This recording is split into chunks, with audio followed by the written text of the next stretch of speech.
309쪽을 보시면 토지대장, 임야대장, 건축물 대장 등본. 지금 용어가 좀 바뀌었는데 토지, 임야 또는 건축물 대장 정보 이렇게 바뀌었습니다. 대장 정보. 대장 정보 요거는 4개의 등기를 신청할 때만 첨부합니다. 4개의 등기를 신청할 때만. 그 안에 있는 내용은 하나도 모르셔도 돼요. 4개의 등기를 외우셔야 되는데 가장 중요한 권리는 소유권이죠. 따라서 소유권에 관한 등기 2가지. 소유권 보전 등기, 소유권 이전 등기. 두 번째, 표제부 등기 2가지. 부동산 표시 변경 등기, 부동산 멸실 등기. 이 표제부는 대장을 기준으로 표제부가 결정이 되는 것이죠. 따라서 표제부 등기 2개, 부동산 표시 변경 등기, 부동산 멸실 등기. 요 4개의 등기를 신청할 때만 대장 증명 정보를 첨부합니다. 이거 좀 외워두시죠. 다시요. 소유권 보전 등기, 소유권 이전 등기, 부동산 표시 변경 등기, 부동산 멸실 등기. 4개의 등기를 신청할 때만 대장 증명 정보를 첨부하는데요. 이게 암기가 잘 안 돼요. 그래서 이렇게 이해하시면 됩니다. 가장 중요한 소유권에 관한 등기 2개, 그 다음에 표제부 등기 2개 이렇게 외워두시면 4개를 도출시켜야 될 겁니다. 그것만 보시면 되고요. 넘기겠습니다. 그 다음에 거기 한 페이지 넘겨보시면 도면이 나오죠. 도면의 양가로 도면의 제출 방법이 있습니까? 이것 좀 기억해 두십니다. 읽어보시면 돼요. 말로 좀 설명을 드리면 이 도면은 원칙적으로 방문 신청이건 전자 신청이건 원칙은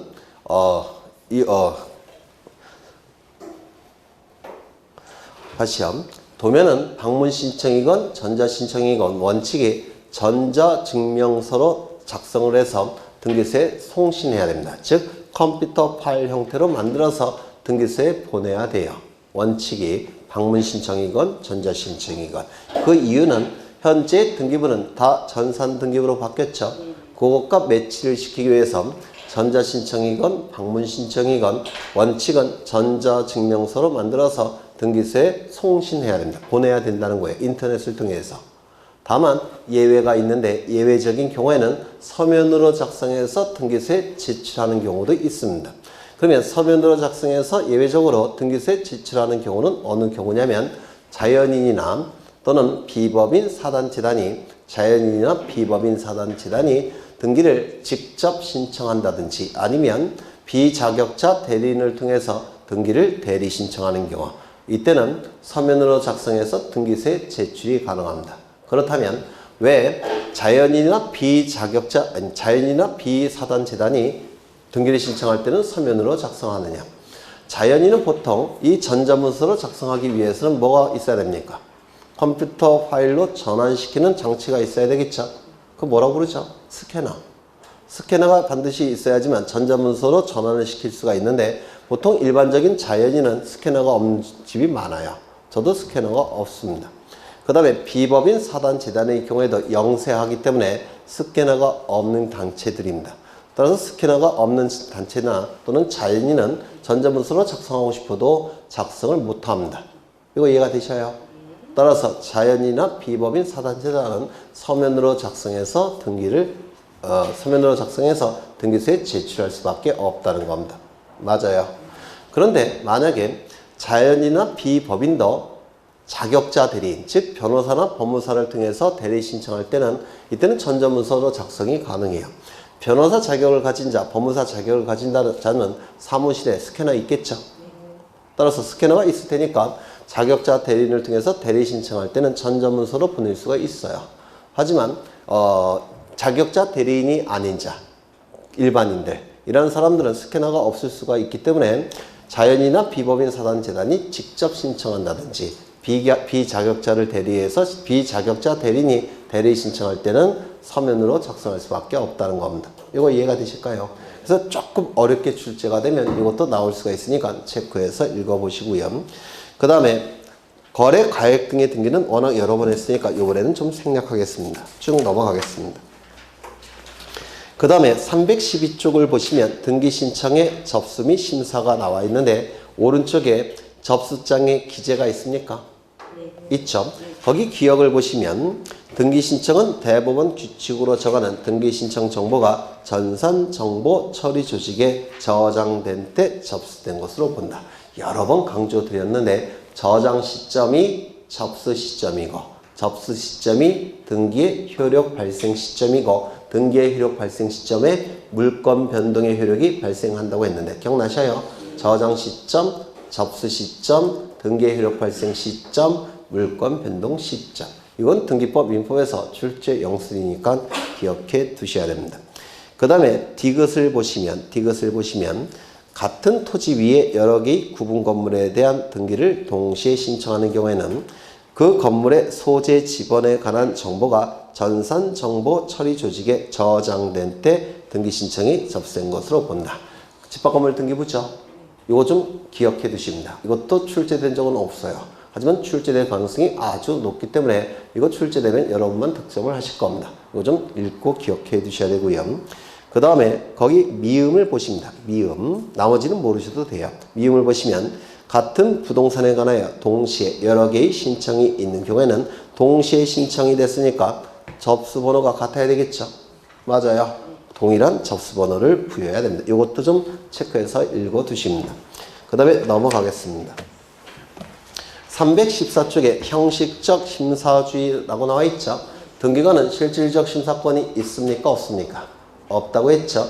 첨부된 정보만을 가지고 신청 정보의 내용만을 확인하게 되는데 이를 형식적으로 심사한다 라고 얘기를 했습니다. 그 다음에 그 밑에 보시면 각하가 나오는데요. 각하. 이 각하 사유는 오른쪽을 보시면 각하 사유가 나와 있는데요. 거기 보시면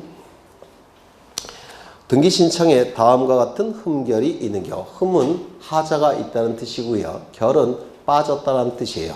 신청 정보에 뭔가 잘못된 내용이 있다든지 빠진 내용이 있을 때는 그 흠결이 보정될 수 있는 것이면 보정하도록 조치해서 보정 후 등기를 해야 하고, 보정은 보충하고 정정한다는 뜻입니다.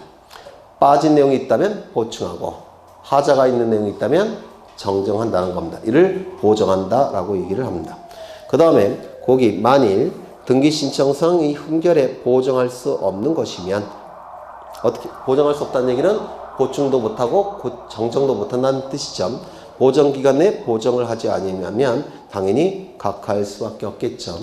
그 다음에 그 밑에 각하 사유가 11가지가 나와 있는데 여기서 1번은 관할 위반이죠. 당연무효, 직권말소, 이 신청의 대상이 되겠죠.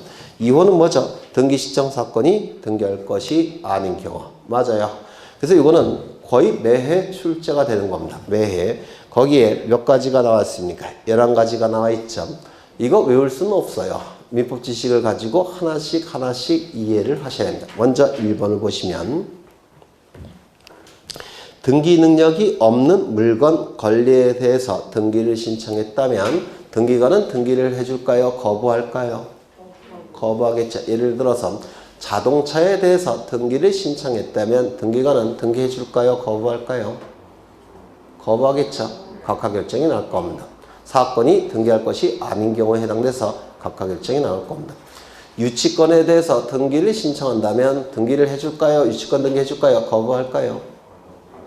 등기 안 해주겠죠. 유치권은 등기가 불가능합니다. 2번 법령에 근거가 없는 특약사항이 등기를 신청하는 경우. 여러 번 강조했는데요. 제가 이런 문구를 벌써 5번째 쓰는 거예요. 임의적 기록사항. 이제 외울 때도 됐죠. 첫 번째, 약정이라는 문구가 있다든지 특약이라는 문구가 있다든지 합의라는 문구가 있다든지 계약이라는 문구가 있다면 이는 임의적 기록사항이라고 했죠. 이 임의적 기록사항이 등기부에 등기가 되기 위해서는 반드시 등기법에 근거 규정이 있어야 된다고 했는데 기억나셔요? 그리고 근거 규정이 있을 때는 등기를 하는데 무슨 등기한다고 했죠? 부기 등기.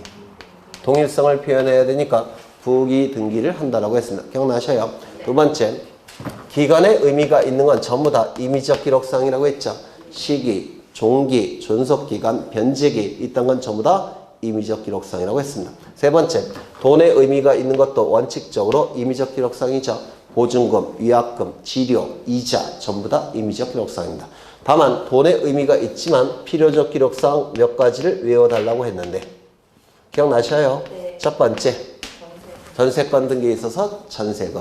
두 번째, 임차권 등기에 있어서 차임. 세 번째, 환매 등기에 있어서 환매대금. 환매대금은 매매대금과 매매비용으로 구성되어 있습니다. 그래서 환매대금은 매매대금과 매매비용으로 구성되어 있으니까 민법에서 하셨을 거예요.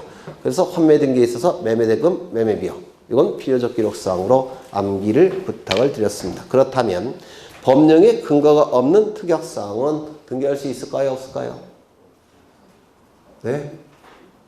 반드시 여기 보시면 근거 규정이 있어야지만 부기 등기할 수 있다고 했죠. 맞아요. 근거 규정이 없으면 등기할 수 있다 없다? 없다. 사건이 등기할 것이 아닌 경우에 해당이 됩니다. 특약사항이라고 해서 다 등기부에 등기할 수 있다고 한다면 당사자들이 멋대로 특약사항을 다 만들어낼 수 있습니다. 그럼 등기부가 굉장히 지저분해져요. 공식 기능이 떨어진다는 겁니다. 따라서 특약사항, 약정사항이 등기부에 기록되기 위해서는 반드시 등기법에 근거 규정이 있어야 됩니다. 근거 규정이 있을 때는 무슨 등기한다고요? 언제나 부기 등기. 맞아요. 그 다음에 4번. 구분 건물의 전유 부분과 대지 사용권의 분리 처분의 금지에 위반한 등기를 신청한다면 등기해 줄까요? 안 해줄까요? 지난주에 했죠. 구분 건물을 소유하는 자는 대지 사용권이 있어야 된다고 했죠. 맞아요. 그러면 구분 건물과 대지 사용권을 분리한다면 이거 등기해 줍니까? 안 해줍니까? 안 해줄 겁니다. 그 다음에 4번. 농지에 대한 전세권 설정의 목적으로 하는 등기를 신청하는 경우 민법에서 하셨을 텐데 농지는 전세권 설정이 가능합니까? 불가능합니까? 불가능합니다. 왜냐하면 조선이 망한 이유는요. 소작제 때문에 망했다고 봐요. 농지 전호제라는 건데 역사학계의 통설은 뭐냐면 조선이 일본 놈들한테 먹힌 이유는 소작제 때문에 먹혔다고 봐요. 그러면 소작제와 유사한 것은 우리 헌법이 만들어질 때 허용할 수 있습니까? 없습니까? 없겠죠. 이게 경자유전의 원칙이라는 겁니다. 헌법에 규정이 되어 있어요. 경자유전의 원칙. 그러면 소작제와 가장 유사한 게 뭐냐면 농지에 대한 전세권입니다. 따라서 헌법에 경자유전의 원칙이 명문으로 규정을 두고 있고요. 이 헌법을 통해서 만든 우리 민법에서도 소작제와 가장 유사한 건 허용할 수가 없습니다. 소작제와 가장 유사한 건 농지에 대한 전세권이에요. 따라서 농지에 대해서는 전세권이 절대로 금지되기 때문에 민법에서 명문으로 농지에 대해서는 전세권을 설정할 수 없다라는 규정을 300몇 조의 규정을 두고 있어요. 민법에. 그래서 농지에 대한 전세권은 절대로 허용할 수 없습니다. 그러면 농지에 대한 지상권은 가능할까요? 가능해요. 지상권의 개념이 뭐죠? 건물, 기타, 공작물, 소유목적, 수목의 소유목적, 농사 짓는 거랑 관계없죠. 따라서 농지에 대한 지상권은 가능합니다. 농사 짓는 거랑 관계없으니까, 소작제와 관련이 없으니까. 그러면 농지에 대한 저당권 등기는 가능합니까? 소작제와 관련이 없죠. 농지에 대한 저당권도 가능합니다. 그러면 농지에 대한 임차권은 허용이 될까요? 농지도 임차권도 농사 지을 수 있죠. 따라서 원칙은 금지입니다. 그런데 문제는 임차권은 채권에 불과하기 때문에 예외가 폭넓게 인정이 돼요. 그러면 확실히 금지되어 있는 건 하나입니다. 뭐죠? 농지에 대한 전세권. 이건 절대적으로 금지되어 있습니다. 이거 이해가 되실까요? 그렇죠. 그 다음에 5번에 저당권을 피담보 채권과 분리하여 양도하거나. 이게 뭐죠? 뭐 위반이죠? 수반성 위반. 맞아요. 그렇죠. 그 다음에 피담보 채권과 분리하여 다른 채권에 담보로 하는 등기를 신청하는 경우. 이것도 수반성 위반이죠. 피담보 채권이 넘어갈 때는 저당권도 같이 따라가야 되죠. 이게 수반성 아닙니까? 분리해서 넘길 수 있다 없다? 없다. 수반성 위반입니다. 등기시정 사건이 등기할 것이 아닌 경우에 해당되는 겁니다. 그 다음에 6번. 일부 지분에 대해서 보전 등기할 수 있습니까? 이 보전 등기는 등기부를 개설하는 등기이기 때문에 공유자 1인이 자신의 지분만에 대해서 보전 등기 신청할 수 있다 없다? 없다. 그러면 공유자 1인이 전원 명의로 보전 등기 신청할 수 있습니까? 이건 가능하죠. 똑같은 논리가 상속 등기에서 아까 보신 거예요. 상속인 1인은 자신의 지분만에 대해서 상속 등기 신청할 수 있다 없다? 없다. 상속인 1인은 전원 명의로 상속 등기 신청할 수 있다 없다? 있다. 그렇죠. 그 다음에 7번 나와 있네요. 공동 상속인 중 일부가 자신의 지분만에 대한 상속등기 신청할 수는 없죠. 전원명의로 상속등기 신청할 수는 있다고 했죠. 그 다음에 8번 강공서 또는 법원의 촉탁으로 실행되는 등기를 신청하는 경우. 강공서일 때는 이때는 신청이라는 용어를 쓰지 않고 어떤 용어를 쓰죠? 촉탁.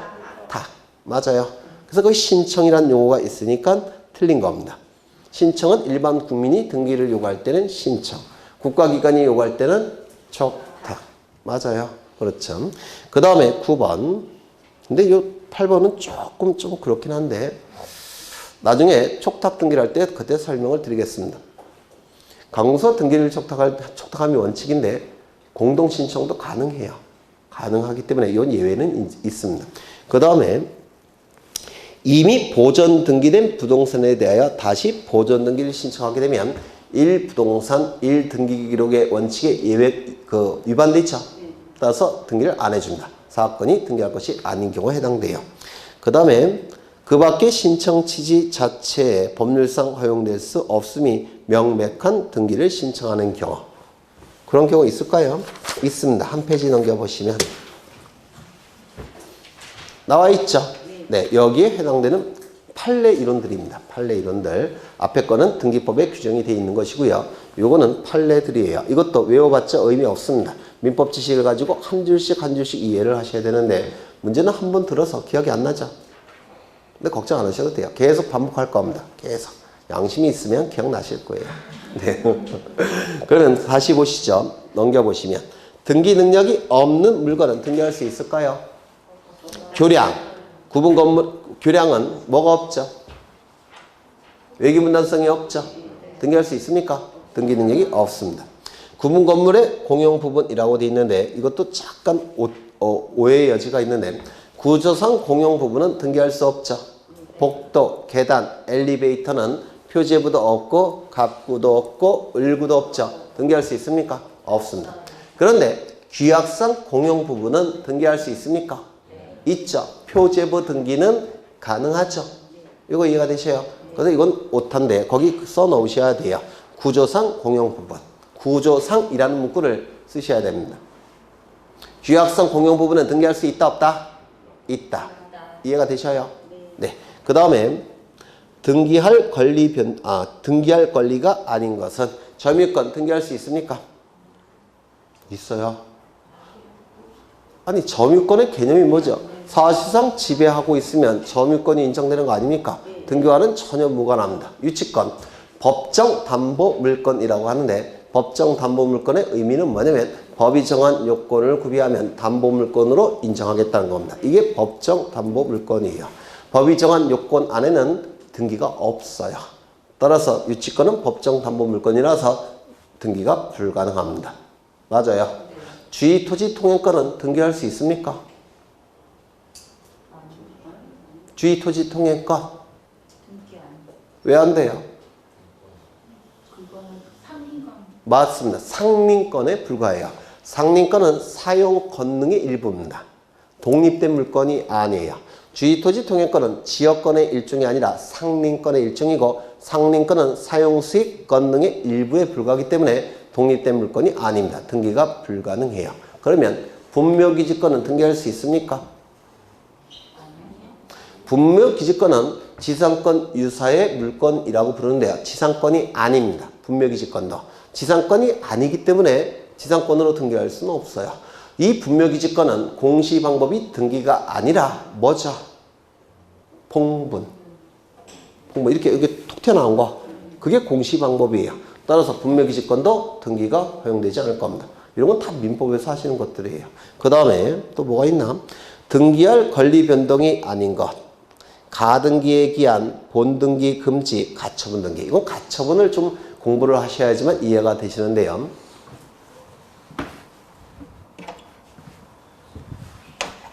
간략하게 설명을 드려보면 갑은 소유권 이 부동산에 대한 소유권자이면서 채무자입니다. 갑은 소유자이면서 채무를 갖고 있는데요. 채무자니까 채권자 있겠습니까? 이 A는 채권자입니다. 그러면 채무자는 자신의 채무를 자발적으로 이행해야 되겠죠.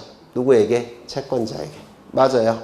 자신의 채무를 자발적으로 이행하지 않게 되면 채권자는 자신의 채권을 변제받기 위해서 채무자의 재산에 대해서 강제 집행할까요? 안 할까요? 강제 집행하겠죠. 그런데 강제 집행하기 위해서는 강제 집행할 수 있는 처분에 강제 집행할 수 있는 권리의 원천이 필요합니다. 이를 집행권원이라고 불러요. 집행권원. 그래서 강제 집행은 채권자라고 해서 항상 강제 집행할 수 있는 건 아니고요. 강제 집행할 수 있는 권리의 원천, 집행권원이라는 게 필요합니다. 여기까지 이해가 되셔요? 되시죠? 이 집행권원에 해당되는 게 뭐냐면 판결서예요. 그래서 판결서가 있어야지만 강제 집행 들어갈 수가 있습니다. 판결서가 없으면 강제 집행할 수가 없어요. 되셨나요? 그러면 이 A는 법원에 소송을 제기할 겁니다. 왜요? 판결서를 받아내기 위해서. 그렇겠죠? 그런데 이 소송이라는 것은 소가 제기된 시점부터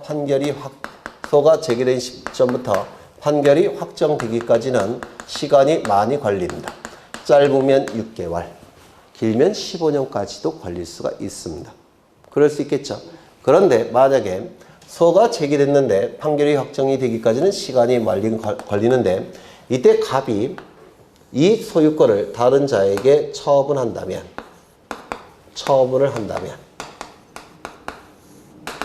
강제 집행할 수 있을까요? 없을까요? 나중에 판결서를 받았을 때.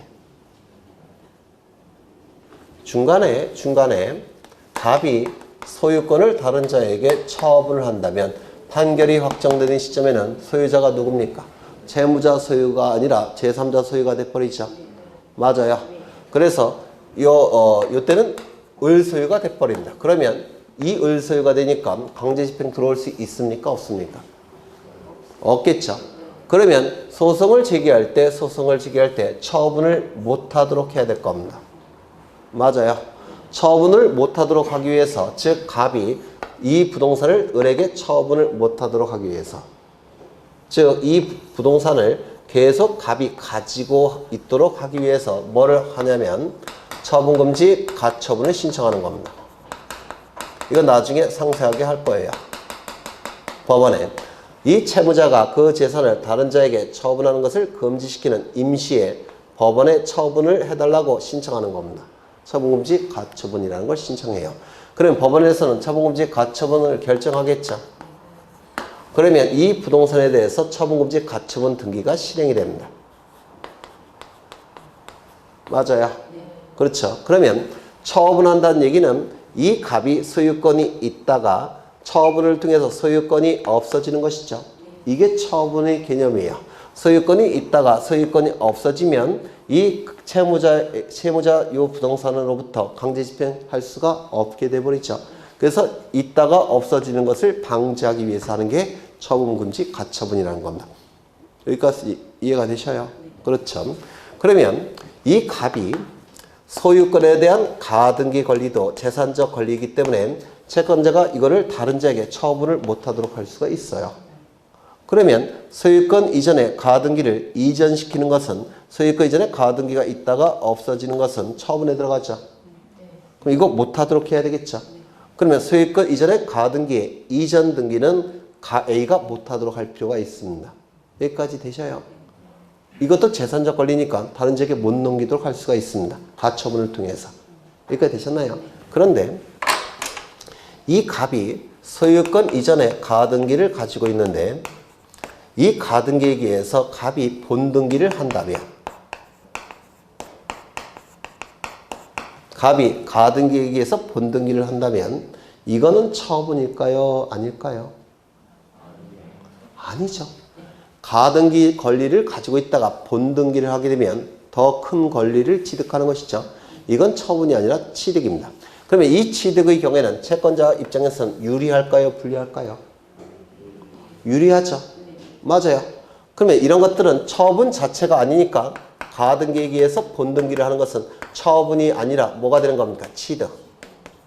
그러면 이건 처분금지 가처분할 수 있습니까? 가등기에 의해서 본등기하는 것에 대한 처분금지 가처분 등기를 할 수 있을까요? 없을까요? 없겠죠. 그러면 취득금지 가처분 등기라는 게 있느냐? 그런 건 없어요, 아예. 그러면 정리하죠. 소유권 이전에 소유권에 관한 가등기 권리를 다른 자에게 넘기는 것은 처분에 들어갑니다. 따라서 이걸 못하도록 처분금지 가처분은 가능해요. 근데 소유권 이전에 가등기를 했다가 본등기하는 것은 이건 처분이 아니라 취득입니다. 그러면 소유권 이전에 가등기해서 본등기하는 것은 처분이 아니니까 처분금지 가처분이 가능하다, 불가능하다? 불가능하다. 이게 굉장히 좀 어려운데요. 네, 얼핏 이해가 되셔요? 네, 얼핏 이해되시면 돼요. 앞으로 반복할 거니까. 네. 그러면 다시 보시죠.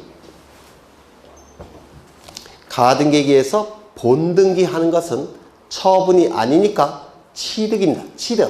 그러면 처분이 아니라 취득이니까 가등기에서 본등기하는 것은 처분금지 가처분이라는 용어를 쓸 수가 없습니다. 이 등기 해줄까요? 안 해줄까요? 안 해줍니다. 그럼 좀 바꾸죠. 가등기에서 본등기하는 것은 처분이 아니라 취득이니까 처분금지 가처분이 개념상 불가능합니다. 그런데 가등기 권리를 다른 자에게 넘기는 것, 이전하는 것, 이거는 처분에 들어가니까 처분금지 가처분 등기가 된다, 안 된다? 된다. 이렇게 되는 겁니다. 이거 이해가 되셔요? 네. 되셨으면 좋겠는데 그 다음에 또 뭐가 있나? 동시에 신청할 사항을 동시에 신청하지 않는 경우. 이따가 보겠지만 환매특약부 소유권 이전 등기와 환매특약 등기는 동시에 신청을 해야 합니다. 동시에 신청하지 않으면 안 해줘요. 이따가 환매 등기할 때 보실 거예요. 동시에 신청할 것이 요구됐는데 동시에 신청하지 않으면 안 해주는 겁니다. 그 다음에 대지권 등기가 있는 토지 또는 건물만에 관한 소유권 이전 등기 이런 등기 가능하다? 안 된다? 지난주에 했죠? 안 된다고 했죠? 네. 그 다음에 공유자 중 일부 지분만에 대한 보존등기 신청. 아까 안 된다고 했죠? 전원 명의로 보존등기 신청은 가능하다고 했죠? 되셨나요? 네. 그 다음에 그 2번을 보시면 1번 매매와 동시에 신청하지 않는 환매특약 등기.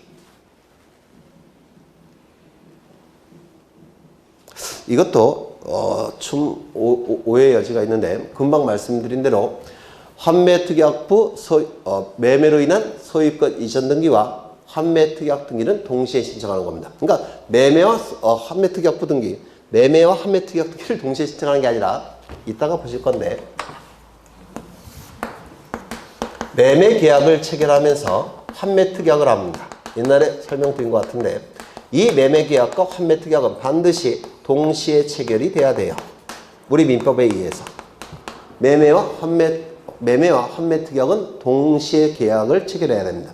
그리고 이 매매로 인한 소유권 이전 등기와 환매특약으로 인한 환매특약 등기는 민법의 취지를 받아들여서 두 개의 등기는 반드시 동시에 신청을 해야 됩니다.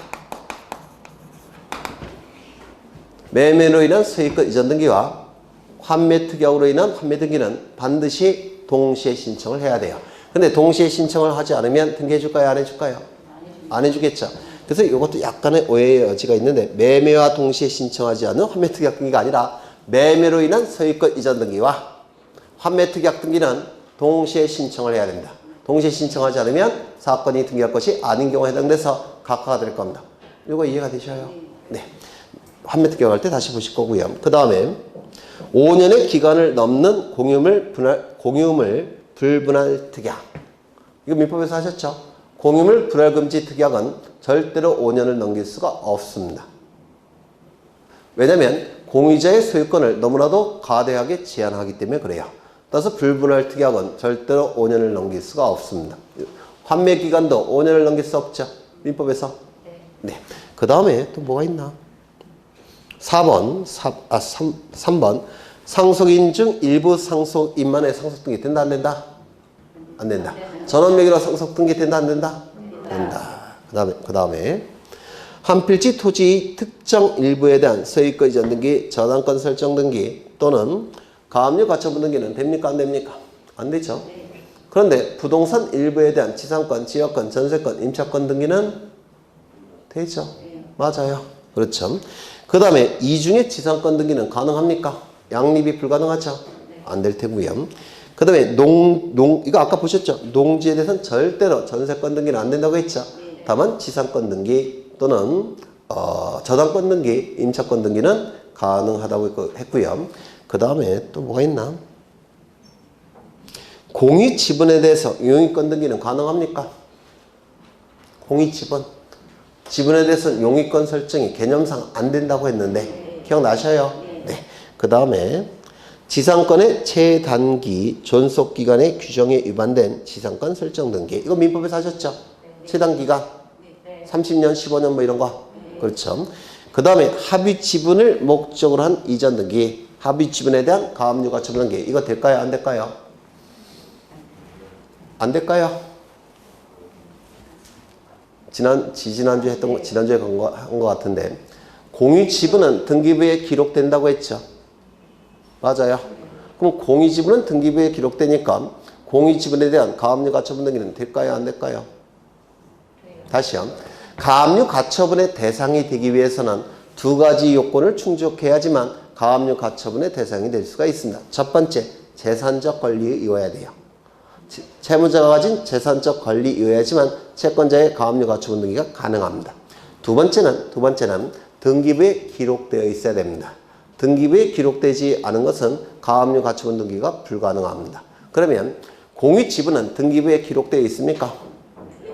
있죠. 공유, 갑 3분의 1, 을 3분의 1, 병 3분의 1 이렇게 기록한다고 했죠. 그럼 공유 지분에 대한 가압류 가처분 등기는 가능합니다. 그런데 합의 지분은 양도가 원칙적으로 금지되어 있기 때문에 합의 지분은 등기부에 기록한다고 했습니까? 안 한다고 했습니까? 안 한다고 했죠. 따라서 합의 지분에 대한 가압류 가처분 등기는 불가합니다. 이거 기억하셔야 돼요. 그렇다면 전세권에 대한 가압류 가처분 등기 가능합니까? 전세권은 재산적 권리예요? 아니에요? 재산적 권리죠. 그 다음에 전세권 등기 되어 있습니까? 안 되어 있습니까? 되어 있죠. 전세권에 대한 가압류 가처분이 가능합니다. 그렇다면 임차권은 가압류 가처분 등기 될까요? 안 될까요? 채무자가 가진 임차권은 재산적 권리입니까? 그러니까 민법 공부를 열심히 해야 되겠죠. 네, 임차권도 재산적 권리예요. 임차 보증금이 있지 않습니까? 그렇죠. 임차권은 재산적 권리입니다. 그러면 임차권은 등기부에 등기되어 있을까요? 안 돼 있을까요? 안 돼 있어요. 누가 그래요? 또 안 돼 있다고.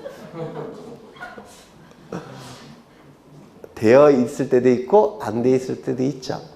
임차권 설정 계약을 체결하면 임차인은 임차권이 발생을 해요. 맞아요. 그런데 임차권을 제3자에게 대항하기 위해서 임차권 등기하는 경우도 있죠.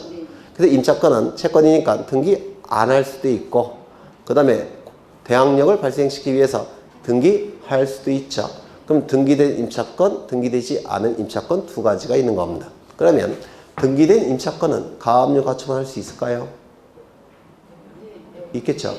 등기되지 않은 임차권은 가압류 가처분 등기할 수 있을까요? 없을까요? 없다는 겁니다. 등기되지 않은 임차권은 가압류 가처분의 대상이 안 돼요. 그래서 가압류 가처분의 대상이 되기 위해서는 두 가지 요건을 충족해야 됩니다. 첫 번째, 재산적 권리일 것. 두 번째, 등기부에 등기가 되어 있을 것.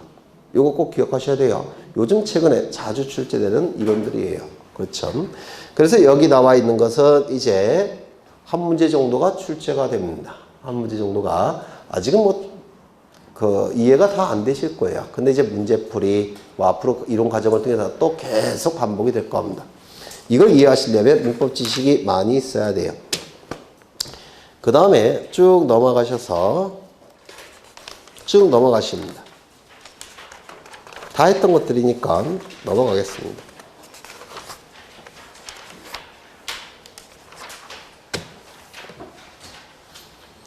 326쪽을 보시면 등기 완료 후에 절차가 있죠. 아까 보셨죠? 보셨나요? 안 보셨나요?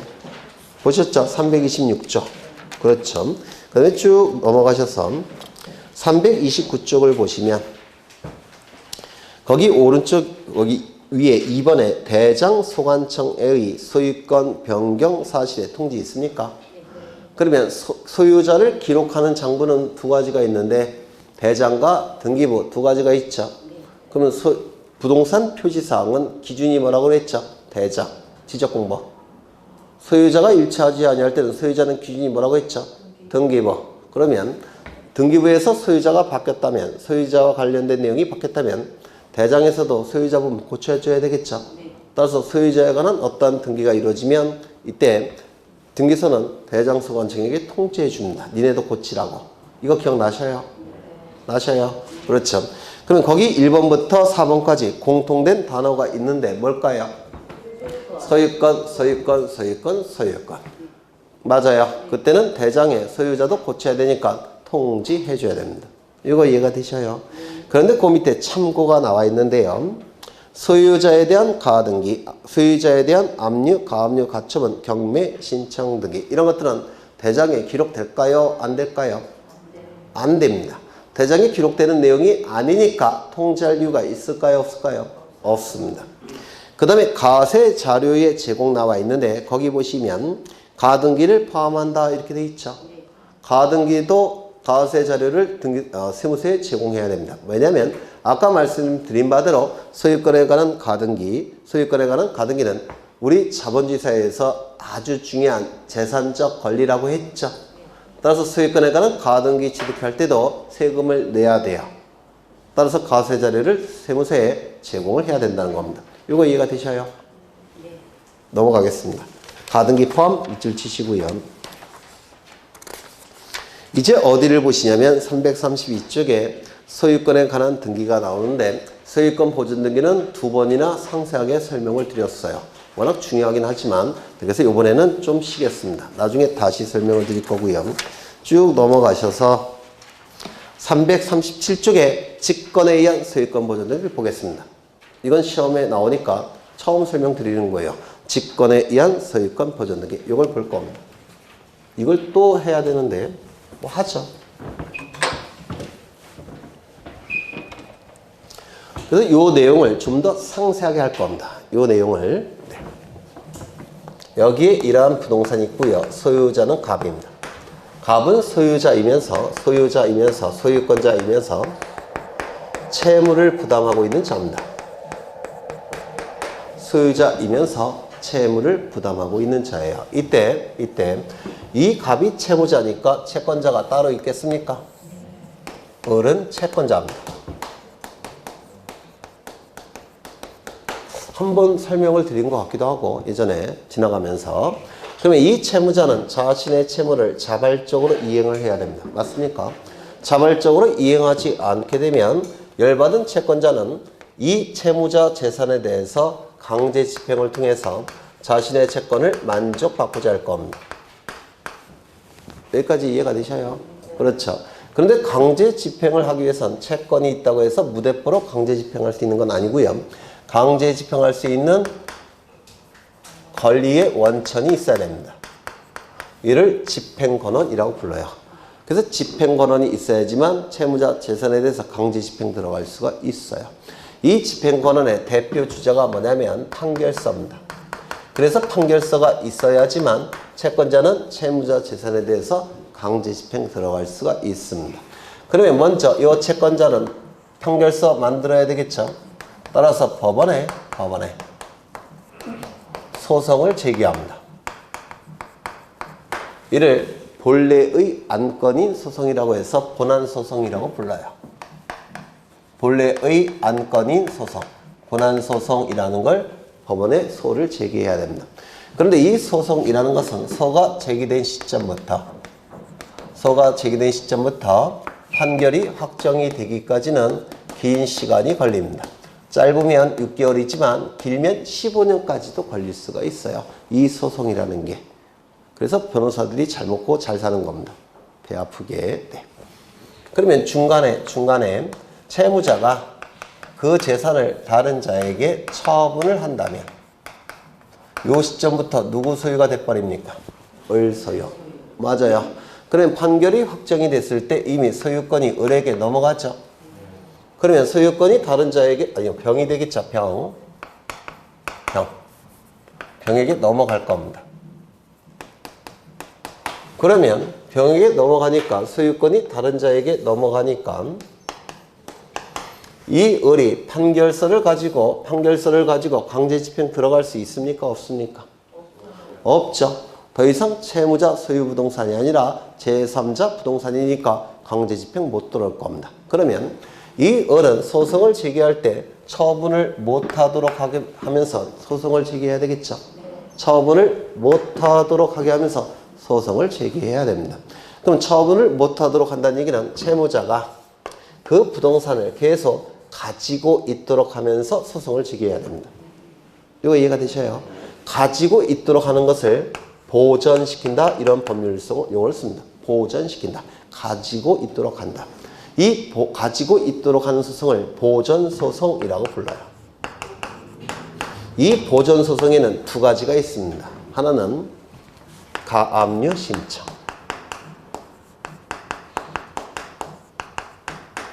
여기서 가짜는 임시 가압류라는 말 들어보셨습니까?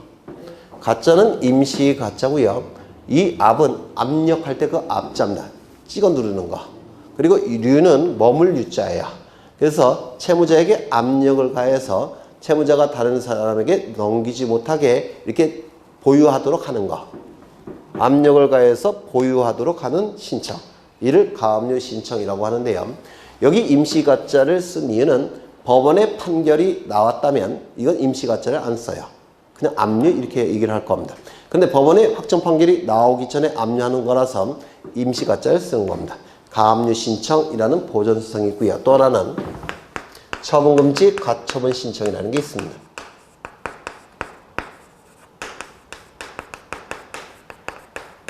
이 두 가지 소송을 보전소송이라고 불러요.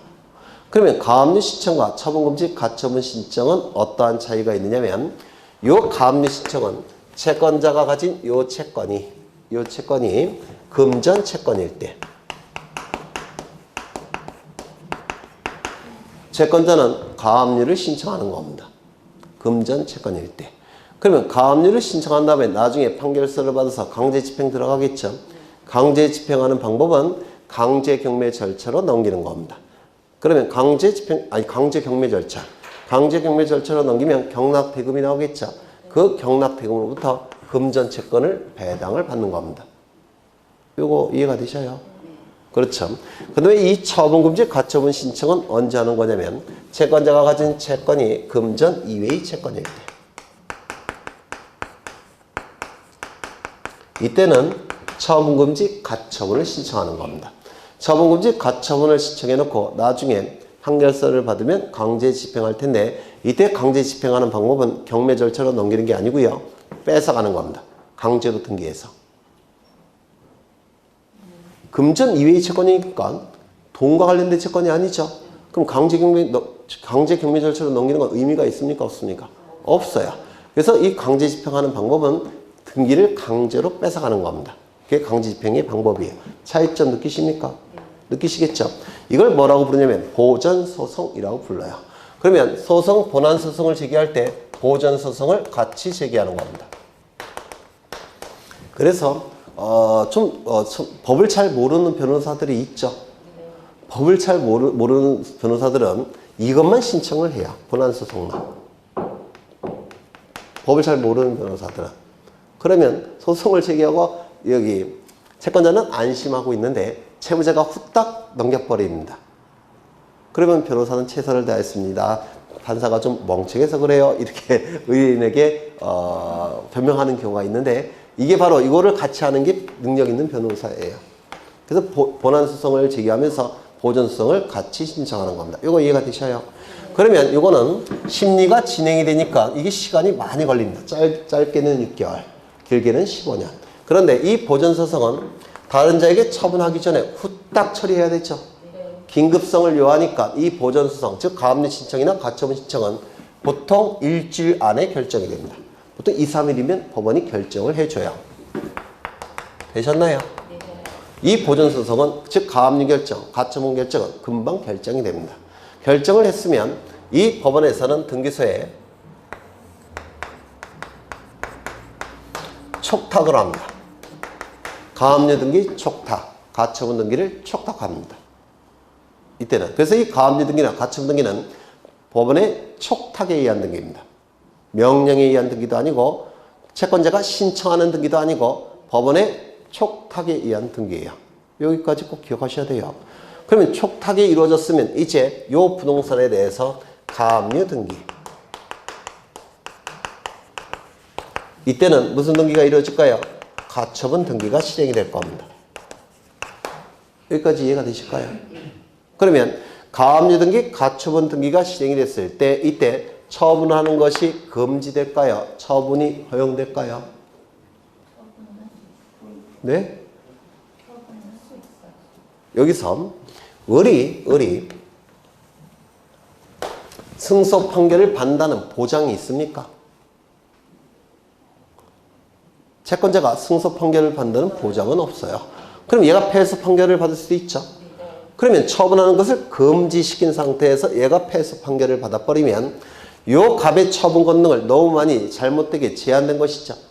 따라서 이러한 가압류 등기, 가처분 등기, 여기 처분 금지라는 용어는 쓰고 있지만 금지의 의미는 없습니다. 단지 제한의 의미만 있을 뿐이에요. 금지라는 용어는 쓰고 있지만 금지의 의미는 없습니다. 왜냐하면 여기 채권자가 100% 승소 판결을 받는다는 보장은 없기 때문에 그렇습니다. 여기 시험에 많이 나와요. 그럼 가압류 등기라 가처분 등기가 이루어진 다음에 채무자가 다른 자에게 이 등기를 해줄 수 있다 없다? 있다는 겁니다. 다만 승소 판결을 받은 자에게 대항할 수 없을 뿐입니다. 이거 얼핏 이해가 되셔요? 그렇죠. 이때 이 부동산이 만약에 미등기라고 한다면 법원에 촉탁이 있다고 하더라도 가압류 등기, 가처분 등기 할 수 있을까요? 없을까요? 미등기 부동산이라고 한다면 아니 등기부가 없는데 어떻게 등기하겠습니까? 미등기라고 한다면 그러면 미등기 상태이니까 등기관은 이거를 무시해야 됩니까? 법원에 촉탁이 있는데 무시할 수는 없죠. 따라서 이때는 등기소는 첫 번째 먼저 직권으로 보전 등기를 해서 등기부를 만듭니다. 직권에 의해서 보전 등기를 한 다음에 등기부를 일단 만들어요. 그러면 직권에 의한 보전 등기를 통해서 등기부가 만들어졌으니까 법원의 촉탁에 의한 가압류 가처분 등기 가능하겠죠. 그렇죠. 두 번째, 법원의 촉탁에 의한 가압류 등기나 가처분 등기를 실행합니다. 여기까지 이해가 되셔요? 되셨죠? 이때의 직권에 의한 보전 등기가 되기 위해서는 요건이 있어야 돼요. 첫 번째, 반드시 법원의 촉탁이어야 됩니다. 법원의 촉탁이 아닐 때는 이 직권에 의한 보전 등기는 불가능합니다. 그렇다면 세무서가 세금을 강제로 징수하기 위해서 압류 등기를 촉탁하는 경우가 있습니다. 이때는 직권에 의한 보전 등기가 될까요? 안 될까요? 네? 세무서가 압류 등기를 촉탁할 때는 등기관이 미등기 부동산에 대해서 압류 등기 촉탁할 때는 등기관은 직권에 의한 보전 등기 할 수 있을까요? 없을까요? 없죠. 왜요? 직권 보전 등기는 반드시 법원의 촉탁이어야 됩니다.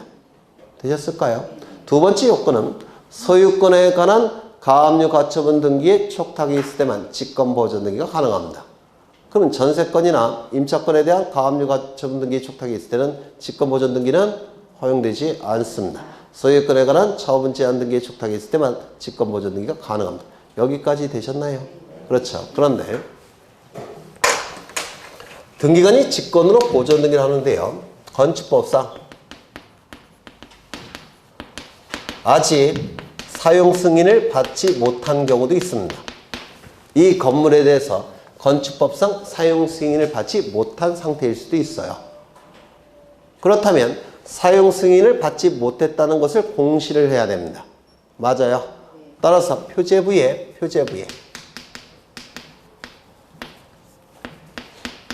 표제부에다가 사용 승인을 받지 못했다는 사실을 기록을 해야 됩니다.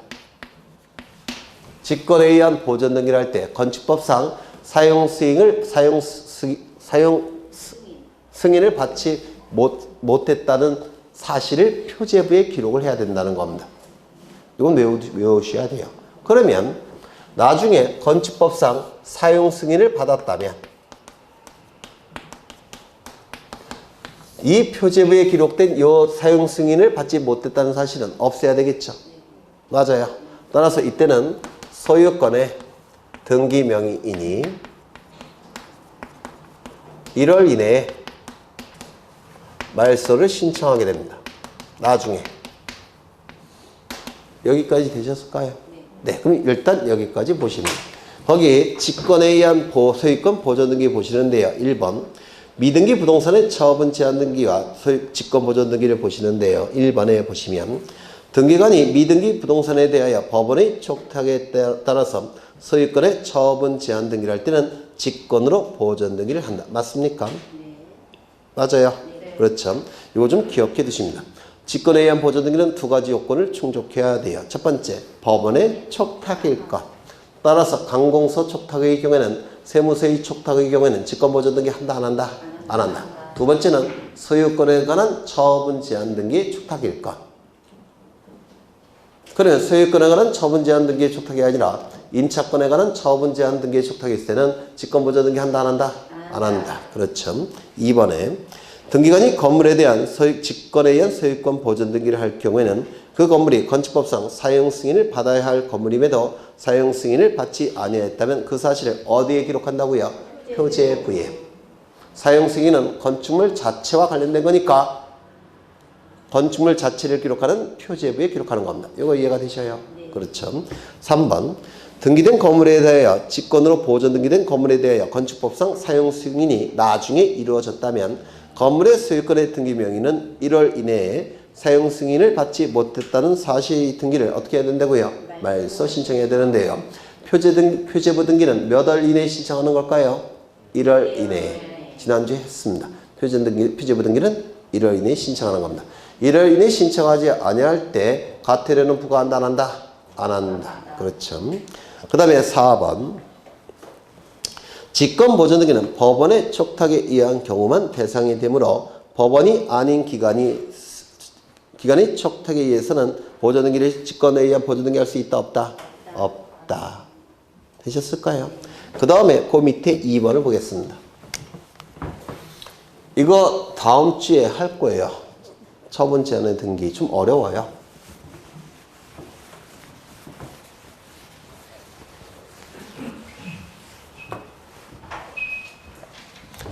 이것도 민법의 내용인데요. 민법.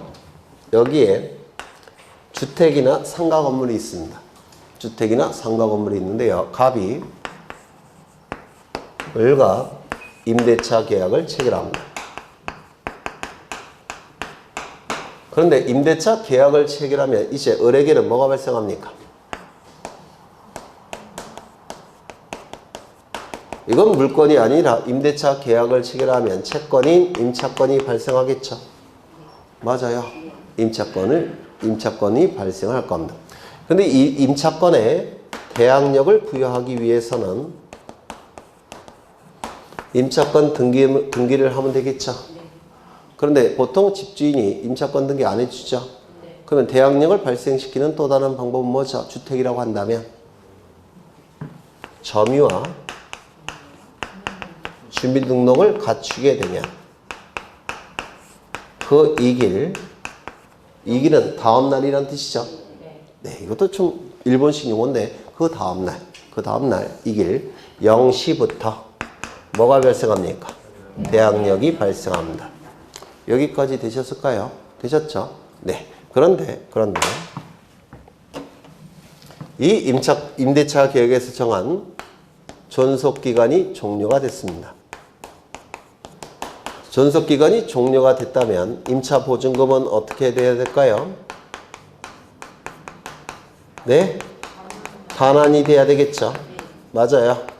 임대차 존속기간이 종료가 됐다면 임차보증금은 반환이 돼야 될 겁니다. 그런데 임차보증금이 반환이 되지 않더라는 겁니다. 그러면 임대차 존속기간이 종료가 됐으니까 요 을은 다른 집으로 이사를 가야 되겠죠. 맞습니까? 근데 다른 집으로 이사를 가게 되면 이때 요 점유가 어떻게 됩니까? 상실이 돼요. 그 다음에 이쪽에 다른 집으로 이사 가서 여기에 임차권의 대항력을 발생시키기 위해서는 주민등록도 옮겨야 되겠죠. 그러면 점유도 상실되고 주민등록도 이탈이 된다면 임차보증금 가뜩이나 반환이 안 되고 있는데 임차보증금을 반환받을 가능성은 더 떨어집니다. 여기까지 이해가 되셔요? 그렇다면 이 을은 이 대항력을 유지시키면서 이사를 가야 될 겁니다. 맞아요. 대항력을 유지시키면서 이사를 가야 되는데 이때 집주인이 을에게 이렇게 제안합니다. 나랑 같이 등기소에 가서 임차권 등기하고 안심하고 이사 가라 이렇게 얘기합니다. 그러면 여러분이 을이라면 받아들여야 됩니까? 거절해야 됩니까? 네? 우리 같이 등기소에 가서 임차권 등기하고 너는 안심하고 이사 가라. 이렇게 제안을 한다면 미안하니까 보증금 돌려주지 못했으니까 너무 미안하다. 그래서 내가 등기해 줄 테니까 등기소에 가서 임차권 등기하고 너 이사 가라. 이렇게 얘기한다면 받아들여야 됩니까? 거절해야 됩니까? 거절해야 돼요. 왜요? 등기한 날. 맞습니다. 등기한 시점부터 대항력이 발생해요. 그러면 점유와 주민등록을 갖췄을 때 그때의 대항력은 다 소멸이 돼버립니다. 요거 무슨 말인지 아시겠죠? 임차권 설정 등기라고 하는데요. 등기 시점부터 언제입니까?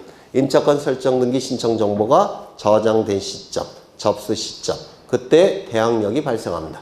기존에 발생한 대항력은 다 소멸이 됩니다. 이거 이해가 되셔요? 시간이 이렇게 흘러갔는데 여기에 점유와 주민등록을 갖췄다는 겁니다.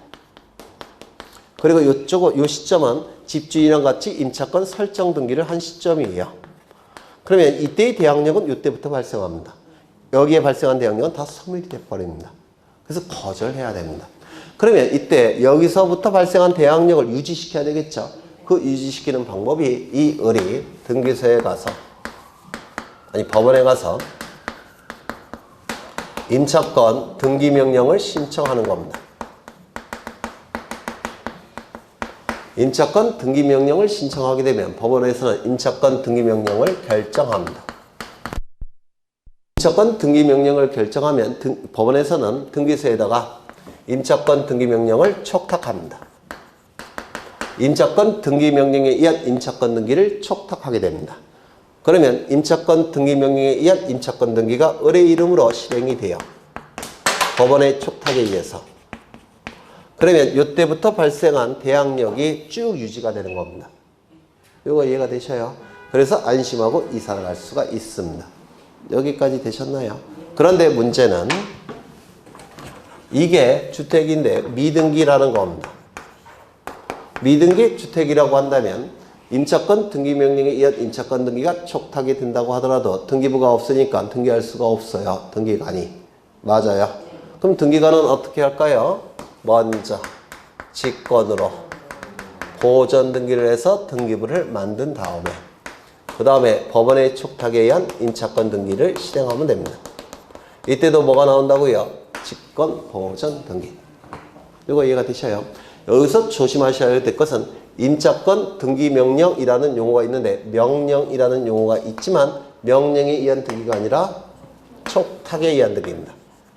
이거 좀 기억해 두셔야 돼요. 임차권 등기명령에 의한 임차권 등기지만 명령에 의한 등기가 아니라 법원의 촉탁에 의한 등기라는 거. 두 번째, 등기관은 직권으로 보전 등기할 수 있다는 거. 미등기일 때는. 맞아요. 그러면 이때 이 을명의 요 임차권 등기는 을명의 임차권 등기는 다른 자에게 정에게 임차권 이전 등기를 해줄 수 있을까요? 없을까요? 또는 전대차 등기를 해줄 수 있을까요? 없을까요? 정에게 요 등기를 기초로 해서. 네? 없습니다. 왜 없을까요? 사용 수익 권능으로서 을의 임차권은 이미 소멸됐습니다. 맞아요. 이 임차권 등기명령에 의한 임차권 등기는 담보의 기능만을 수행합니다. 담보의 기능만을. 그래서 사용 수익 권능으로서 임차권은 이미 존속기간이 종료가 됐기 때문에 소멸된 상태예요. 그러면 임차권 이전 등기 또는 전대차 등기를 다른 자에게 해줄 수 있을까요? 없을까요? 없습니다. 이건 단지 임차보증금을 담보하는 기능만을 수행합니다. 민법에서 하셨을 텐데 네, 하실 거예요 앞으로. 네. 두 번째, 이 임차권 등기명령에 의한 임차권 등기가 이루어진 다음에 요 갑이 지금 을이 이사 갔죠. 그래서 요 갑이 요 부동산을 요 주택을 B와 임대차 계약을 체결합니다. 그러면 요 B는 임차권을 취득하겠죠. 빈집이니까 이때 요 B가 소액 임차인이라는 겁니다. 그러면 소액 임차인은 최우선 변제권이 있습니까? 없습니까? 있겠죠. 최우선 뭐라고 그러지? 맞아요. 이제 하도 오래돼서 최우선 변제권이 있을 수도 있겠죠. 근데 임차권 등기명령에 의한 임차권 등기가 실행이 됐으면 그 부동산은 최우선 변제권을 인정할 수가 없습니다. 왜냐하면 최우선 변제권을 인정하게 되면 이 임차권 등기명령을 통해서 담보하려는 임차보증금 반환이 이것 때문에 어떻게 될 염려가 있습니까? 막힐 염려가 있어요. 맞아요. 따라서 임차권 등기명령에 의한 임차권 등기가 이루어진 다음에는 소액 임차인은 최우선 변제권을 인정받지를 못합니다. 누가 우선돼야 되니까? 요 을이 우선돼야 되니까.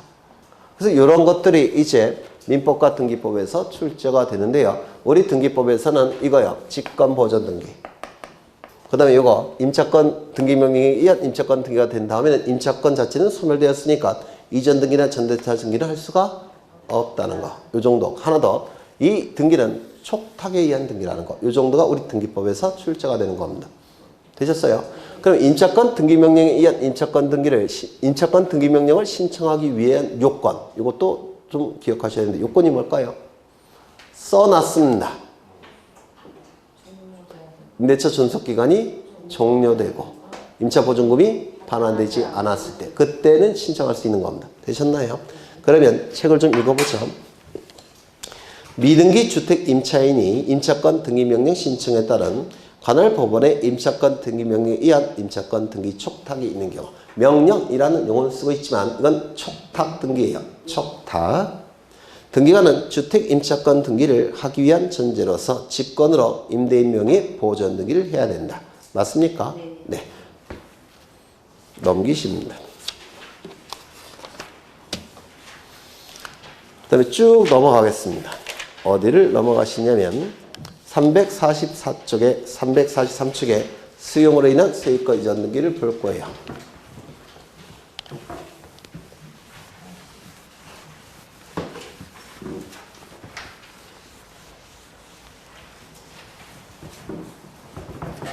개념은 벌써 설명을 드렸고요. 조금 깊은 내용을 할 겁니다. 이 수용에 의한 등기는 여기 갑은 이 토지를 소유하고 있습니다. 갑은 토지 소유권자예요. 그런데 을이라는 사업 시행자가 이 토지를 이거 어떡하지? 여기 너무 좁은데. 네. 이 토지를 공익적 목적을 달성하기 위해서 사업 시행자가 개인의 토지를 강제로 취득하는 경우가 있습니다. 이를 수용이라고 불러요. 이게 수용의 개념입니다. 사업 시행자가 공익적 목적을 달성하기 위해서 개인의 부동산을 강제로 뺏는 것. 이를 수용이라고 불러요. 예를 든다면 이 갑이 소유하는 이 토지 위에 대법원 청사를 짓고자 합니다. 대법원 청사를. 그러면 대법원 청사를 짓는 것은 행정적인 목적을 달성하기 위해서 대법원 청사 짓는 거죠. 이건 공익입니까? 아닙니까? 공익이에요. 대법원 청사를 짓기 위해서 갑의 토지를 강제로 뺏겠다는 겁니다. 이게 뭐라고요? 수용이라고 얘기합니다. 그렇다면 여기에 이 수용은 원시취득으로 논리를 구성합니다. 그러면 취득은 권리를 취득하는 방법은 두 가지가 있는데 원시취득, 승계취득. 그럼 이 개념의 차이는 뭐냐면 원시는 근원 원자의 시작할 시자입니다. 그래서 맨 처음에 취득하는 것을 원시취득이라고 불러요. 승계취득은 이을승자와 이을계자를 써요. 누군가로부터 권리를 이어받아 취득하는 거. 이를 승계취득이라고 얘기합니다. 그러면 이 원시취득과 승계취득의 차이점은 뭐냐면 여기 이러한 부동산이 있고요. 소유자는 갑이에요. 갑이 을에게 저당권을 설정해 줍니다. 그래서 을은 저당권 등기를 갖춘 상태입니다. 그러면 갑이 가지고 있는 소유권은 저당권에 의해서 제한을 받는 소유권이겠죠. 맞아요. 이때 갑이 가지고 있는 소유권을 병이 소유권을 이전시켜서 이 병이 소유권을 취득합니다. 소유권을 취득하는 방법은 두 가지가 있는데 원시취득과 승계취득이 있어요. 그럼 원시취득은 무슨 뜻이냐면 이 병이 이 부동산을 맨 처음에 취득하는 것을 간주를 하겠다는 겁니다. 맨 처음에 취득하는 것을 간주하니까 맨 처음에 취득할 때는 깨끗한 소유권을 취득하는 거죠. 따라서 원시 취득으로 논리를 구성하면 이 하자가 승계되지를 않습니다. 따라서 이 권리는 소멸이 돼버려요. 원시 취득으로 논리를 구성하면. 이거 이해가 되셔요. 근데 승계 취득으로 논리를 구성하면 승계 취득은 전 소유자로부터 이어받아서 취득하기 때문에 전 소유자가 갖는 권리만큼만 취득합니다. 그러면 이때 병이 가업으로부터 승계 취득을 하는 것으로 논리를 구성하면 저당권에 의해서 지함에 받는 소유권을 취득하는 결과가 됩니다. 즉 하자도 승계가 됩니다. 다시 원시 취득은 하자가 승계되지를 않아요. 맨 처음에 취득하는 것으로 간주하니까. 승계 취득을 하게 되면 전 소유자가 갖는 권리만큼만 취득하니까 하자도 승계가 됩니다. 이게 승계 취득과 원시 취득의 결정적 차이입니다. 하자가 승계되는 게 승계 취득, 하자가 승계되지 않는 게 원시 취득. 그렇다면 여기 만약에 A가 저당권 등기나 전세권 등기나 임차권 등기나 또 뭐 있나 이런 등기가 있다라고 한다면 대법원 청사를 지을 수 있을까요? 없을까요? 사업 시행자가 승계 취득한다면 선순위 권리자가 존재하죠. 따라서 대법원 청사를 지을 수 있을까요? 없을까요? 없습니다. 공익적 목적을 달성할 수가 없어요. 그럼 공익적 목적을 달성하기 위해서는 이 부동산에 설정된 각종 권리들을 다 소멸시켜야 됩니다. 이거 이해가 되셔요? 소멸시키는 방법이 뭘까요?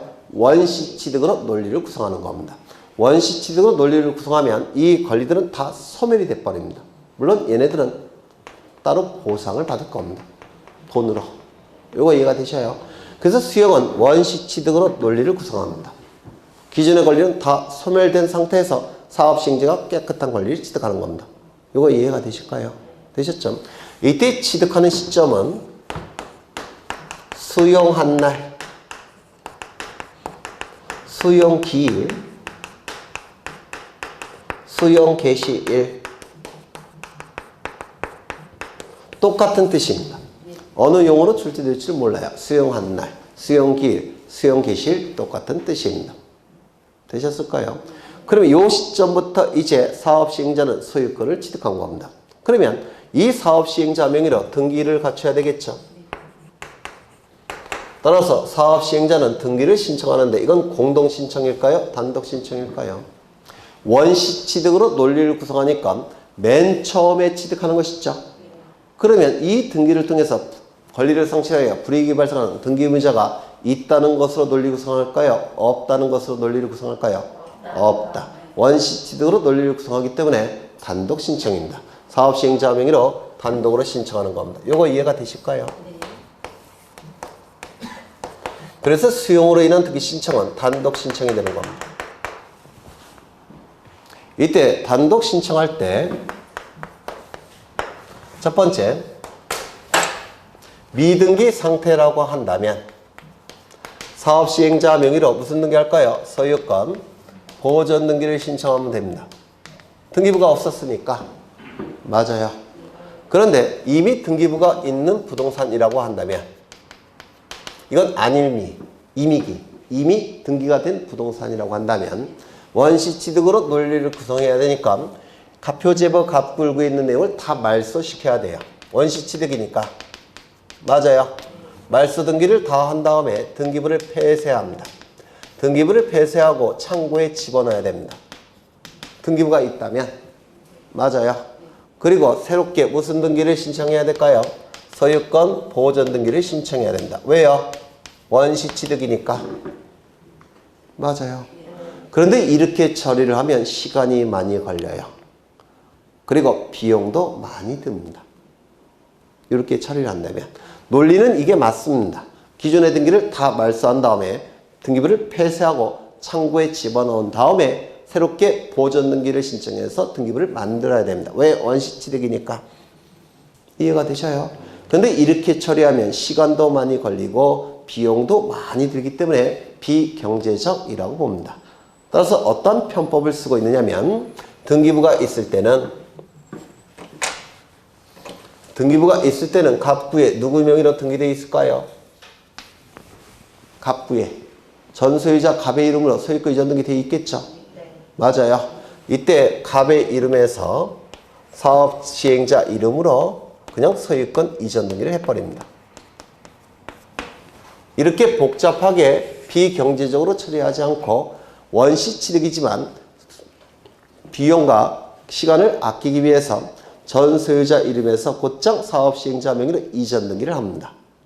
그러면 결론적으로 등기부가 없을 때는 보전 등기하는 것이고 등기부가 있을 때는 이전 등기를 하는 겁니다. 이거 이해가 되셔요? 편법을 쓰는 거예요. 편법을 비용과 시간을 아끼기 위해서. 다만 보전 등기건 이전 등기건 원시 취득으로 논리를 구성하니까 공동신청, 단독신청, 단독신청입니다. 보전 등기건 이전 등기건 원시 취득으로 논리를 구성하기 때문에 단독신청. 이건 어디까지나 편법을 쓰는 겁니다. 이거 이해가 되셔요? 그렇죠. 그렇다면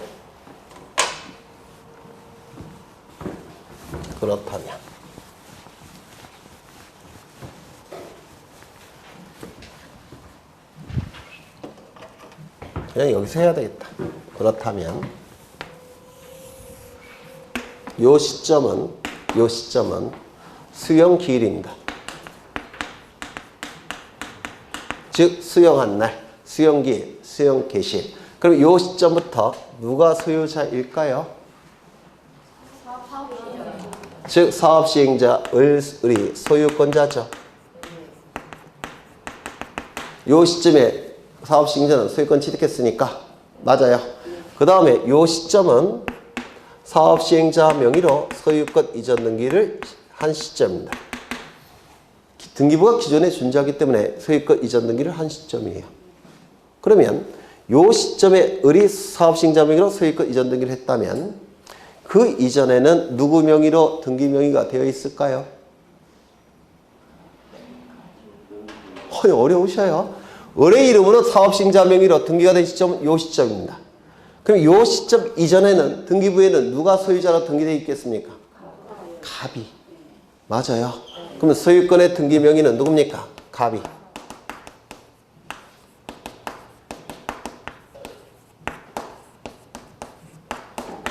소유권은 사업시행자가 소유권을 취득했지만 아직 사업시행자 명의로 등기를 갖추기 전이니까 그 전 단계에서는 소유권의 등기 명의는 갑이 가지고 있을 겁니다. 맞아요. 그러면 갑은 자신의 이름으로 등기가 되어 있는 것을 이용해서 다른 자에게 각종 등기를 해줄 수도 있겠죠. 못된 놈이니까. 맞습니까? 이 각종 등기는 소유권에 관한 등기일 수도 있고 갑구에서 하는 소유권에 관한 등기일 수도 있고 을구에서 하는 소유권 이외의 권리에 관한 등기일 수도 있겠죠. 그런데 갑이 소유자입니까? 을이 소유자입니까? 소유권자는 을이죠.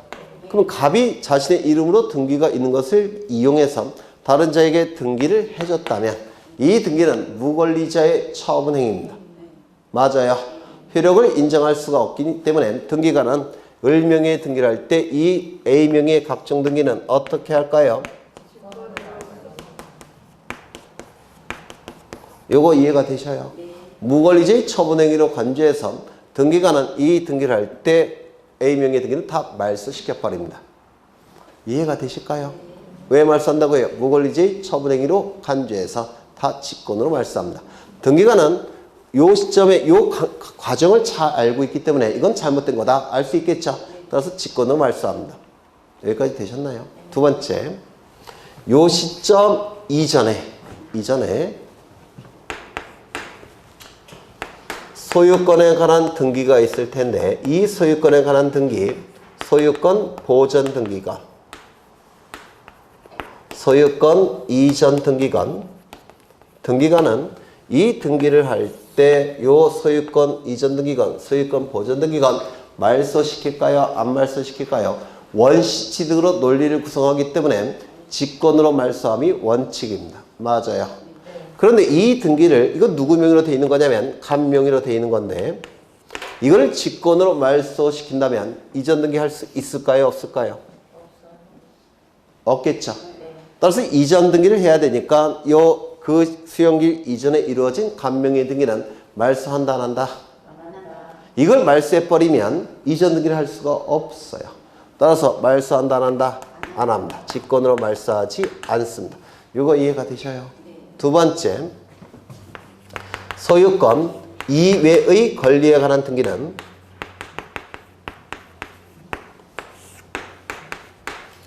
원칙은 뭐 지상권, 지역권, 저당권, 임차권 이런 등기들은 직권으로 말소할까요? 말소하지 않을까요? 왜요? 원시 취득이니까. 이것도 말소해야 되지만 이전 등기를 해야 되니까 어쩔 수 없이 말소를 못한 겁니다. 그런데 소유권 이외의 권리에 관한 등기는 이전 등기와는 관련이 없죠. 따라서 이건 전부 다 어떻게 할까요? 직권으로 말소할 겁니다. 요거 이해가 되실까요? 그러면 소유권에 관한 등기는 수용기일 이전에 이루어졌다면 소유권에 관한 등기는 직권 말소하지 않지만 왜요? 소유권 이전 등기를 해야 되니까. 수용기일 이후에 이루어진 소유권에 관한 등기는 어떻게 할까요? 직권 말소. 왜요? 무권리제의 처운행이니까. 구별하실 수 있습니까? 있죠. 예외가 있습니다.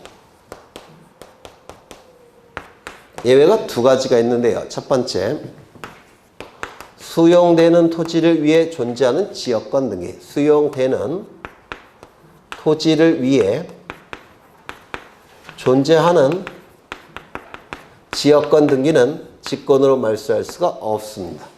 수용되는 토지를 위해 존재하는 등기는 직권으로 말소할 수가 없는데요. 이건 좀 이따가 다시 설명을 드릴 겁니다. 세 개 다 있어요.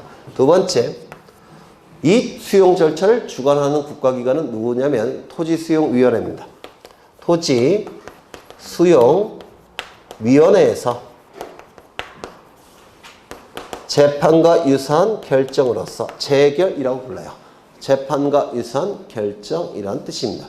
토지수용위원회에서 재판과 유사한 결정으로서 존속을 인정한 권리에 관한 등기는 직권으로 말소할 수 없습니다. 이 두 가지는 직권으로 말소할 수가 없어요. 다시요. 토지수용위원회라는 이 수용 절차를 주관하는 국가기관인 토지수용위원회가 재판과 유사한 결정으로서 존속을 인정한 권리에 관한 등기라고 한다면 이 존속을 재결로서 인정을 한다고 했죠. 이걸 무시하고 등기관이 멋대로 직권으로 말소할 수 있을까요? 없을까요? 없다는 겁니다. 토지수용위원회가 재판과 유사한 결정으로서 존속을 인정하고 있음에도 불구하고 이를 무시하고 등기관이 직권으로 말소할 수는 없다는 겁니다. 이거 이해가 되셔요? 그 다음에 이것 좀 보겠습니다. 요거 도로가 이렇게 나 있고요. 여기 두 필지 토지가 존재합니다. 여기는 100번지, 99번지 토지, 여기는 100번지 토지, 여기는 A 소유 토지고 여기는 갑 소유 토지입니다. 이때 A가 갑에게 통행지역권을 설정해 줍니다. 그래서 통행로가 이렇게 설정이 됐어요. 통행지역권. 통행지역권이 뭔지 아시죠? 그렇죠. 이때 을이라는 사업시행자가 대법원 청사를 짓기 위해서 이 토지를 수용하고자 합니다. 대법원 청사를 짓기 위해서. 그러면 이 토지를 수용한 다음에 이제 대법원 청사가 지어지겠죠? 맞습니까? 그러면 여기 대법관을 비롯해서 직원들은 여전히 여기를 통행해야 되겠죠? 맞아요. 그러면 요거를 소멸시킬 이유가 있습니까? 없습니까? 없겠죠. 통행해야 되니까. 그렇다면 수용되는 토지를 위해 존재하는 지역권 등기는 말소시킬까요? 말소 안 시킬까요? 말소시키지 않습니다. 다시요. 수용되는 토지를 위해 존재하는 지역권 등기는 말소시키지 않습니다. 이거 이해가 되셔요? 그런데 만약에 좀 문제를 못되게 내시는 선생님들은 물론 본 시험은 안 내겠지만 여기에 지역권이 설정이 됐다면 여기 대법관들이 재판하는데 사람들이 막 통행한다면 재판이 제대로 이루어지지 않겠죠? 그러면 수용되는 토지를 위해 존재하는 지역권 등기는 직권으로 말소하지 않지만 수용되는 토지 위에 존재하는 지역권 등기는 수용되는 토지를 위해 존재하는 지역권 등기는 말소하지 않겠지만 수용되는 토지 위에 존재하는 지역권 등기는 말소할까요? 안 할까요? 말소시키겠죠. 위헨지 이렇게 못되게 출제하시는 선생님들 계셔요. 되셨나요? 하나 더.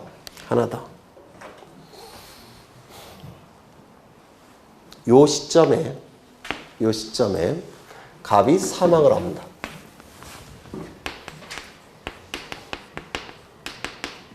갑이 사망을 했습니다. 그러면 갑이 사망한 시점부터 이 토지는 상속인이 소유하겠죠? 맞습니까? 갑 사망 시부터 상속인이 취득을 할 겁니다. 그러면 이 수용 절차는 누구를 기준으로 수용 절차가 진행이 될까요? 상속인을 기준으로 보상금 지급하고 수용 절차가 진행되겠죠. 왜? 상속인 소유니까. 맞아요. 이때 갑이 사망한 시점부터 B가 소유자입니다. 그런데 상속 등기는 언제 했냐면 이때 B 명의로 상속을 원인으로 한 소유권 이전 등기가 이루어졌다는 겁니다. 이거는 수용 절차가 진행되는 데 있어서 방해가 될까요? 안 될까요? 안 되겠죠. 또한 이 등기는 무권리자의 처분 행위에 들어갑니까? 안 들어갑니까? 안 들어갑니다. 수용 절차가 진행되는 데 있어서 방해가 되지 않을 뿐만 아니라 무권리자의 처분 행위에 해당되지도 않습니다. 그러면 이 수용기일 이전에 토지 소유자의 사망을 원인으로 한 수용기일 이후에 이루어진 상속 등기는 이거는 직권으로 말소할까요? 안 할까요? 안 합니다. 이거 이해가 되실까요? 수용 절차가 방해되지도 않고, 왜냐하면 요 B에게 수용 보상금이 지급될 테니까. 또한 무권리자의 처분 행위 자체가 아닙니다. 정당한 등기예요. 따라서 이때는 직권 말소하지 않습니다. 되셨을까요? 네. 그러면 이 수용원에 있는 등기를 잠시 보시면, 하나 빼먹었네. 하나 더. 요 수용 절차가 실효가 됩니다. 그렇죠. 대법원 청사를 지을 계획이었는데 이게 백지화가 됐다는 겁니다. 그러면 요 수용 결정이 실효가 될 수도 있죠. 맞아요. 그렇다면 다시 원성으로 복귀해야 될 겁니다. 더 이상 대법원 청사를 지을 계획이 없으니까. 그럼 원성으로 소유권이 복귀가 돼야 되니까 을명의 등기도 말소돼야 되겠죠. 맞아요. 만약에 을명의로 보존 등기를 했다면 이 등기는 말소시켜야 될 겁니다. 이 보존 등기는 단독 신청입니까? 공동 신청입니까? 단독 신청. 그럼 말소도 단독 신청입니다. 누가 단독 신청하냐면 사업 시행자가 말소를 단독 신청하는 겁니다. 그런데 요 이전 등기 어디 갔어? 요거를 말소한다면 이는 단독 신청일까요? 공동 신청일까요? 이 등기가 말소됨으로 인해서 불이익이 발생한 자는 누굽니까? 등기 의무자. 이익이 발생한 자는 누굽니까? 갑, 등기 관리자. 이 갑은 원시 취득과는 관련이 없죠. 다시 원칙으로 돌아가서 이전 등기를 말소하는 거니까 갑이 등기 관리자, 을이 등기 의무자로서 공동으로 말소 등기를 신청하는 겁니다. 이때 원시 취득으로 논리를 구성한다면 당연히 단독 신청이겠지만 이건 원시 취득이 아니에요. 맞죠? 무효화시킨 거니까 이때는 공동 신청을 통해서 말소를 하게 됩니다.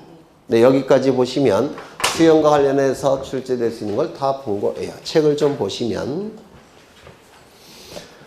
거기 수용으로 인한 소유권 이전 등기가 있는데 이때 사업 시행자가 민간 사업자라고 한다면 단독 신청, 사업 시행자가 국가기관이라고 한다면 신청이라는 용어를 쓰지 않고 무슨 용어를 쓸까요? 촉탁. 맞아요. 그렇죠. 그 다음에 첨부서를 읽어보시면 될 테고 한 페이지 넘겨보시면 3번에 토지 수용으로 인한 말소 등기, 이게 제일 중요한 건데요. 거기 위에를 보시면 직권으로 말소하는 등기를 표를 좀 보시죠. 표를. 수용되는 수용 토지에 관한 제한 물건 등기는 원시 취득으로 논리를 구성하니까 수용기 이전에 이루어진 소유권 외의 권리의 등기는 원시 취득으로 논리를 구성하니까 다 어떻게 말소한다고요? 직권 말소. 수용기 이후에 이루어진 소유권 이외의 권리에 관한 등기는 무권리자의 처분 행위로 논리를 구성하니까 어떻게 말소한다고요? 직권 말소. 맞아요. 그냥 무대뽀로 말소해야 되는 직권 말소한다 이렇게 외우시면 이게 헷갈리니까 정확하게 수용기 이전에 이루어진 소유권 이외의 권리에 관한 등기는 원시 취득이니까 직권 말소. 수용기 이후에 이루어진 요 소유권 이외의 권리에 관한 등기는 무권리자의 처분 행위로 보니까 직권 말소. 맞죠? 그 다음에 수용 개시 이후에 소유권 등기는 어떻게 한다고요? 이거 무권리자의 처분 행위니까 직권 말소. 수용기 이전에 이루어진 소유권에 관한 등기는 직권 말소할 수 없죠. 맞아요. 그 다음에 밑에 보시면 가등기, 압류, 가압류, 가처분 등기, 그 다음에 소유권, 가압류, 가등기, 압류, 가압류, 가처분. 이거는 소유권 이외의 권리에 관한 등기죠.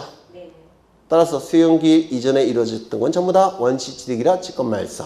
수용기 이후에 이루어진 것은 무권리자의 처분 행위로서 직권 말소. 맞아요. 그 다음에 수용 개시 이후에 경유된 소유권 이전 등기. 무권리제의 처분행위니까 직권말소. 이거 암기 안 돼요. 이거 그림을 떠오르셔야 됩니다. 이것도. 그렇죠.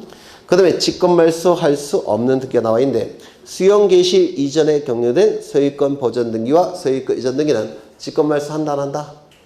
안 한다. 왜요? 사업 시행자 명의로 소유권 이전 등기를 해야 되니까 간명의 등기는 살려놔야 되겠죠. 두 번째, 수용 개시 이전에 상속을 원인으로 한 소유권 이전 등기. 이거죠. 수용 기 이전에 상속을 원인으로 한 수용 기 이후에 이루어진 소유권 이전 등기. 이거는 무권리제의 처분행위도 아니고 수용 절차가 중단되지도 않기 때문에 직권말소한다 안 한다? 안 합니다. 수용 부동산을 위하여 존재하는 지역권 등기는 직권으로 말소할 수 없다고 했죠. 그런데 위하여가 아니라 위에 존재하는 지역권 등기는 직권으로 말소하겠죠. 공익을 달성해야 되니까. 그 다음에 관할토지 수용위원회에서 재결로서 존속을 인정한 권리에 관한 등기는 직권 말소합니까? 안 하겠죠. 네.